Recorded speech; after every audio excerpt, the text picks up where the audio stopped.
Welcome to bird media. నేను మీ పవన్ కృష్ణమూర్తి. బయట మళ్ళీ ఇంకొకసారి చర్చ జరుగుతోంది విజయసాయి రెడ్డి గారి గురించే. ఎందుకంటే రాజ్యసభ సభ్యత్వానికి ఆల్రెడీ ఇప్పుడు రాజీనామా చేశారు, క్రియాశీల రాజకీయాలకి దూరం అయిపోయారు, వ్యవసాయం చేసుకుంటున్నా అన్నారు. అలాగే సముద్ర తీరాలన్నీ కూడా ఏదో రీసెర్చ్ చేయాలి అన్నటువంటి ఒక పాయింట్ ఏదో సిబిఐ వాళ్ళకి చెప్పి బయట విదేశాలకు కూడా వెళ్ళొచ్చారు గతంలో. ఇవన్నీ కూడా అయిపోయాయి. వైఎస్ఆర్ కాంగ్రెస్ పార్టీకి మాజీ జాతీయ ప్రధాన కార్యదర్శిగా విజయసాయి రెడ్డి ఎలా పనిచేశారో అనేది, జగన్మోహన్ రెడ్డి గారికి ఎంత బలంగా ఉన్నారో అనేది అందరికీ తెలిసినట్టే.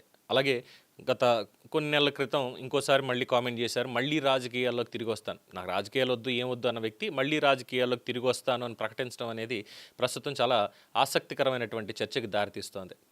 సో ఏ సందర్భం వచ్చినా కానీ ఆయన చెప్పుకుంటూనే వస్తున్నారు. అంటే మరి బీజేపీకి వెళ్తారా, తెలుగుదేశం పార్టీలోకి వస్తారంటే తెలుగుదేశం పార్టీలోకి జనసేనలోకి ఆయనకు అవకాశం ఉండదు. ఇక బీజేపీ మాత్రమే ఆయనకి ఉన్నటువంటి ఒక ప్లాట్ఫామ్ ముందు నుంచి కూడా ఉన్నటువంటిది.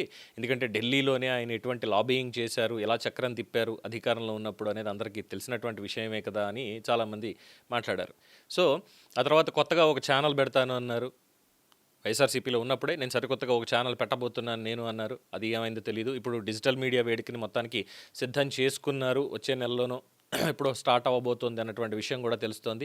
సో దీంతో ఆయన రీఎంట్రీ కూడా ఖాయమే, మీడియాని పెట్టుకొని దాని ద్వారానే ఆయన ముందుకు వస్తారు అన్నటువంటిది. అలాగే ఇక్కడ ఇంకొక చర్చ ఏంటంటే ఆయన మళ్ళీ వైఎస్ఆర్ కాంగ్రెస్ పార్టీలో చేరేటువంటి అవకాశాల మీదే, అంటే తిరిగి మళ్ళీ జగన్మోహన్ రెడ్డిని కలుసుకోవడానికే ఊహాగానాలు ఇవన్నీ కూడా రాజకీయ వర్గాల్లో జోరందుకోవడం జరిగింది. ఎందుకోనంటే జగన్మోహన్ రెడ్డి మాట తీరు కానీ, ఆయన ఆలోచన కానీ, ఆయన హావభావాలు కానీ, ఆయన నడవడికి కానీ అన్నీ కూడా ఈ మధ్యకాలంలో చూసినప్పుడు,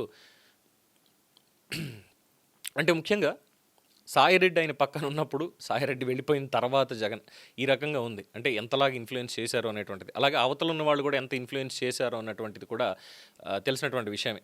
అందుకని చెప్పి ఇప్పుడు ఈ డిస్కషన్ అంతా జరుగుతుంది. 2024 వైసీపీ తీవ్ర రాజకీయ సంక్షోభం, ఆ తర్వాత అందరికీ తెలిసిందే 11 సీట్ల పరిమితం అయిపోయి, అలాగే ముఖ్యంగా ఢిల్లీ స్థాయిలో పార్టీ తరఫున అసలు సమన్వయం చేయడం కాదు కదా, అక్కడికి వెళ్ళి ఏదైనా మాట్లాడదామన్నా కూడా దిక్కులేనటువంటి పరిస్థితి.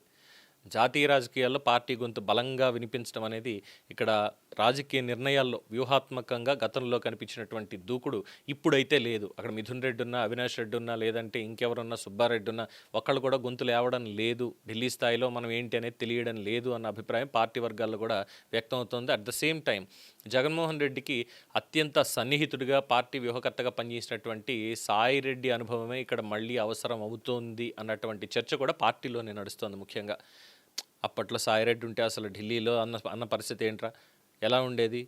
అసలు ప్రధానమంత్రి నరేంద్ర మోడీ కూడా భుజం మీద చేసి ఏం సాయిరెడ్డి ఎలా ఉన్నారు, కైసాహో అన్నటువంటి వ్యాఖ్యలు, ఏ మంత్రి దగ్గరికి కావాలంటే ఆ మంత్రి దగ్గరికి వెళ్ళగలిగినటువంటి నైపుణ్యం ఇవన్నీ కూడా ఉండేవి. అన్న ఏదైనా చెప్పాడంటే చాలు అక్కడ ఢిల్లీలో సాయిరెడ్డి చేయించేసేవాడు, అలా ఉండేది పరిస్థితి. ఇప్పుడు మాత్రం చూస్తే అసలు అపాయింట్మెంట్ కాదు కదా, ఇక్కడి నుంచి అక్కడికి ఫోన్ కాల్ వెళ్తుందా అన్నటువంటి దాని మీద కూడా అనుమానాలే ఉన్నాయి మనకి. మరి ఏంటి ఇక్కడ ఉన్నటువంటి సజ్జలు మాత్రం ఏం చేస్తున్నాడు, ఢిల్లీలో ఏం చెప్తున్నాడు, ఏం చేయిస్తున్నాడు? ఇంకా అక్కడ లాబియింగ్ అనేది లేదా? ఢిల్లీ మొత్తం ఖాళీ అయిపోయినట్టయినా వైసీపీకి ఇక్కడి నుంచి ఏదో చుట్టపుచూపుగా మాట్లాడడం తప్ప ఇంకొకటి ఏం లేదు అన్నటువంటిది కూడా జరుగుతోంది. వాస్తవం. ఎందుకంటే గతంలో విజయసాయిరెడ్డి కూడా పార్టీకి దూరం అయిన తర్వాత ఆయన రాజకీయ ప్రభావాన్ని ఆశించిన స్థాయిలో కొనసాగించలేకపోయారు అనేది అందరికీ తెలిసిందే. మళ్ళీ రాజకీయంగా ప్రాధాన్యం ఇప్పుడు పొందాలి అంటే మళ్ళీ తిరిగి క్రియాశీల రాజకీయాల్లోకి తిరిగి రావడం తప్పనిసరి అనేటువంటి భావనలో ఇటు సాయిరెడ్డి కూడా ఉన్నట్టుగా ప్రచారం. ఇక వైఎస్ కుటుంబంతో ఉన్నటువంటి ఆ దీర్ఘకాల అనుబంధం కానీ, పార్టీ నిర్మాణంలో పోషించిన కీలక పాత్ర, ఇది కాకుండా జగన్మోహన్ రెడ్డి గారి అక్రమాస్తుల కేసు ఏదైతే ఉందో దాంట్లో A2గా సహచరుడిగా ఆయన కూడా ఉండడం, ఇవన్నీ కూడా ఉన్నాయి. అలాగే గతంలో ఉన్నటువంటి విభేదాలను కూడా పూర్తిగా పక్కన పెట్టేసి ఇప్పుడు పరస్పర అవగాహనకి ప్రయత్నాలు జరుగుతున్నాయి అనేటువంటి ప్రచారం కూడా రాజకీయ వర్గాల్లోనూ వైసీపీ వర్గాల్లో కూడా వినిపిస్తుంది. అధికార ధృవీకరణ అయితే ఇంకా లేదు మరి, బట్ చూస్తున్నటువంటి పరిస్థితిని బేరీజ్ వేసుకుంటే ఖచ్చితంగా మళ్ళీ ఇద్దరు కలవాల్సిందే అన్నదే ఇక్కడ చెప్తున్నారు. ఒకవేళ నిజంగానే విజయసాయిరెడ్డి కనుక రీఎంట్రీ జరిగితే వైసీపీలో ఆ ప్రభావం పార్టీ అంతర్గత సమీకరణాల మీదే ఉంటుంది. అలాగే ప్రస్తుతం పార్టీ వ్యవహారాల్లో జగన్మోహన్ రెడ్డి వ్యవహారాలన్నింటిలోనూ చాలా కీలకమైనటువంటి పాత్ర పోషిస్తున్నటువంటి సజ్జల రామకృష్ణారెడ్డి చుట్టూనే ఈ రాజకీయ మీడియా వ్యూహాలన్నీ కూడా నడుస్తున్నాయి. దాంతో అక్కడ జగన్మోహన్ రెడ్డి గారు సైతం పరువు పోగొట్టుకుంటున్నారు, స్క్రిప్ట్ మార్చమంటే మార్చట్లేదు. సో సజ్జల ఇదంతా చేస్తున్నాడని. అలాగే ఇంకొకటి వినిపిస్తుంది ఏంటంటే జగన్మోహన్ రెడ్డి గారి ఆదేశాలు సజ్జల పాటించడం లేదు అని. పార్టీ పరంగా ఎస్ఐఆర్ జరుగుతోందిగా మన ఓటు హక్కుకు సంబంధించి. అందులో దాదాపుగా కడప, కర్నూలు, నెల్లూరు అలాగే వైసీపీకి పట్టున్నటువంటి ఏరియాలన్నీ కాదు, బేసిక్గా ఎక్కడెక్కడైతే వీళ్ళకి దొంగ ఓట్లు, ఏది door number 0 door number 1 number ఈ రకంగా ఒక్కొక్క ఇంట్లో 150 ఓట్లు 200 ఓట్లు చొప్పున అప్పట్లో చూసారా, అవన్నీ కూడా ఎస్ఐఆర్లో తొలగిస్తున్నారు. దాదాపు 10 లక్షల ఓట్ల దాకా పోయాయి అనేది ఒక అంచనా. వాస్తవానికి ఇంకా పూర్తిగా లిస్ట్ బయటికి రావాలి, వచ్చినప్పుడు దాని మీద ఎక్కడేంటి అనేది పర్సంటేజ్తో అయితే మాట్లాడుకోవచ్చు. అయితే ఇక్కడ ఈ ఎస్ఐఆర్లో కూడా ఇక్కడ ఓట్లు కాపాడడంలో సజ్జల అసలు ఎటువంటి ప్రభావం చూపలేదు, ఎస్ఐఆర్లో ఇన్ని ఓట్లు పోతుంటే ఏం చేస్తున్నాడు అన్నటువంటి ఒక ఆగ్రహం కూడా వ్యక్తం చేశారు అనేది ఒక వార్త ప్రచారం అవుతోంది. అలాగా ఏ రంగం తీసుకున్న, పార్టీకి సంబంధించి ఏ కార్యక్రమం తీసుకున్నా అంతా కూడా పార్టీకే మైనస్ అయ్యేటువంటి విధంగా, అంటే కాగల కార్యాన్ని గంధర్వులే తీర్చారంటారు సారా, అలాగా పవన్ కళ్యాణ్ గారు అన్నట్టుగా అధపాతాళానికి తొక్కేస్తానని వాళ్ళు తొక్కించుకోక్కర్లే, వీళ్ళు వెళ్ళి తొక్కక్కర్లా, వాళ్ళకి వాళ్ళే మీరెందుకు బాబయ్య మేమే పోతాం లోపలికి అనేటువంటి పరిస్థితుల్లో వైసీపీ ఉంది. సో ఇలాంటి పరిస్థితుల్లో మళ్ళీ పార్టీ బట్టగట్టాలి అంటే, మళ్ళీ తిరిగి లేవాలి అంటే, అందరిలో ఉత్సాహం రావాలంటే విజయసాయిరెడ్డి తిరిగి కీలక బాధ్యతలు చేపట్టాలి. తద్వారా అటు కేంద్రంలో సైతం కాస్త బలంగా ఢిల్లీలో మన వాయిస్ కూడా వినిపిస్తుంది అనేటువంటి ఒక చర్చ అయితే జరుగుతోంది. అయితే ఇది ఎక్కడి దాకా వెళ్తుంది మరి? ఈ ఢిల్లీ వ్యవహారాలు, జాతీయ రాజకీయాల బాధ్యతల్ని విజయసాయిరెడ్డి చూసే అవకాశం ఉందా? ఇటు రాష్ట్ర రాజకీయాలు, మీడియా వీటన్నిటిని సజ్జల కొనసాగించే అవకాశం ఉందా? ఒకే వరలో 2 కత్తులు ఇక్కడ ఇముడుతాయా?